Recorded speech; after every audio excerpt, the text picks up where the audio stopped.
பண்ணதுக்கப்புறம் டொமேட்டோவும் போட்டு வணங்கிட்டு அதுக்கப்புறமா வந்து கொத்தமல்லி புதினா தழை இதில் நல்லா போட்டு வணக்கிட்டு இஞ்சி பூண்டு பேஸ்ட் ஆட் பண்ணிக்கோங்க. இதுக்கு முக்கியமாக மேரினேஷன் தான் இந்த பிரியாணிக்கு.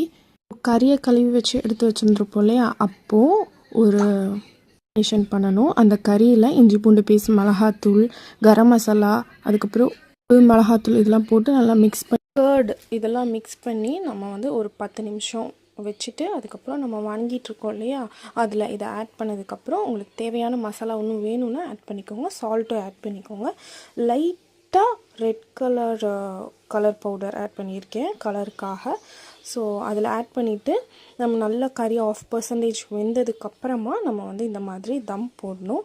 நல்ல கறி ஜூஸியாக வந்ததுக்கப்புறமா நம்ம சாப்பாடை வந்து வடித்து வச்சுருந்துருப்போம் இல்லையா, அது அப்படியே அதை மேலே போட்டு லேயர் பண்ணிவிட்டு மேலே வந்து நெய் ஊற்றி நாங்கள் வந்து எல்லோ கலரும் ரெட் கலரும் தண்ணியில் மிக்ஸ் பண்ணி அந்த கலரை வந்து நாங்கள் மேலே ஆட் பண்ணியிருக்கோம். திஸ் இஸ் வாஸ் டேஸ்ட்டுக்கு அல்டிமேட்டாக இருக்கும் இந்த பிரியாணி. ஸோ இது பேர் அரேபியன் கெஃப்ஸா பிரியாணி. ஈஸியாக லெமன்லாம் புழிஞ்சிக்கிட்டு அதுக்கப்புறம் தம்மில் ஒரு 20 நிமிஷம் ஒரு 10 நிமிஷம் மேக்ஸிமம் வச்சுட்டு அதுக்கப்புறம் நம்ம தம் ஓப்பன் பண்ணோன்னா சூப்பராக இருக்கும். அது கூட காம்பினேஷனாக இஃபா சிக்கன் வச்சுருந்தோம். ஸோ எல்லாருமே என்ஜாய்மெண்ட்டாக எல்லாருமே சேர்ந்து செஞ்ச ஒரு டிஷ். ட்ரை இந்த பிரியாணி. தேங்க்யூ ஃபார் வாட்சிங்.